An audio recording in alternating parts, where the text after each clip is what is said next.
Noong nakaraang linggo, opisyal lang ipinahayag ng Pag-asa ang pagsimula ng tag-ulan. At sa gitna ng kasagsagan ng ulan, dulot ng bagyong Ambo at hanging Abagat, isang riprap sa barangay San Roque, Antipolo ang gumuho.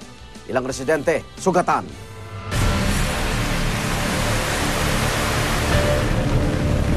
Nung oras na yun, mga 4:30 yung nangyari na yun. Mahimbing yung pagtutulog ng mga anak ko dito sa loob.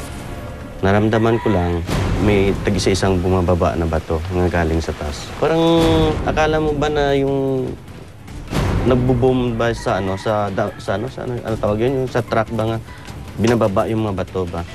Ganun ang tunog niya.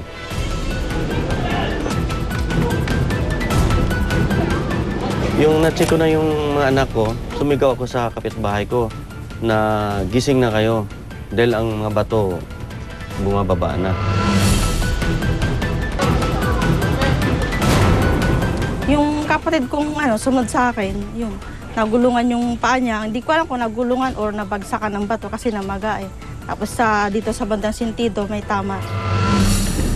Dito sa kanya, tatlo yung nasugatan doon sa naturang landslide at yung isa ay yung nadaganan yung kanyang kanang paa na kung saan yun yung kinasanhin ng pagkamaga ng kanyang paa. At yung dalawa naman ay may mga sugat sa iba't ibang bahagi ng katawan na madali namang naitirik ng ating mga nurses. Kaya hindi naman ang ating mga tanod dito sa ating barangay ay agad-agad din rumisponde para makatulong sa pangyayaring ito. Pati na rin ang ilan nating mga kasamang opisyalis ng barangay ay pinadala natin kaagad doon para malaman nila ang pinsala na naganap.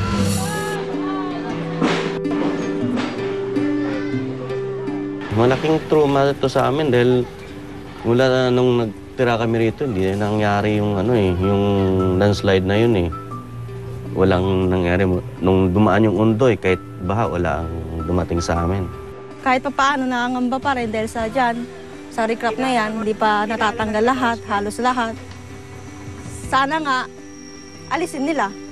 May balik sa dati. Mas maganda pa nga yung dati eh.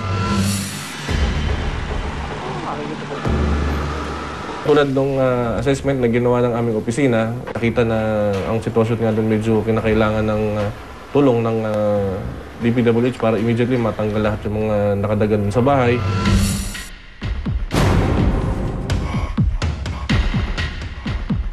Dito kasi sa ating barangay, marami tayong mga prone areas na katulad ng nangyari doon. Pero talagang binibigyan namin ng kaalaman ang bawat mamamayan natin na sana sa ganito mga pagkakataon ay lagi sila nakahanda sa mga darating na mga kalamidad.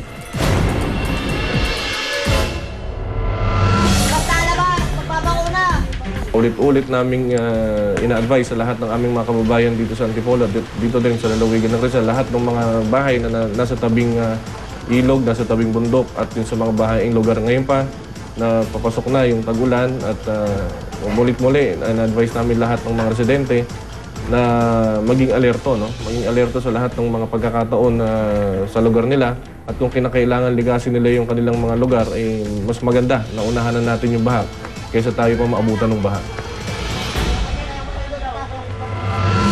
Maraming salamat mga igan sa inyong patuloy na pagsubaybay sa aming programa. Hanggang sa susunod na Huwebes, ako naman na Arnold Glavio dito sa Rescue.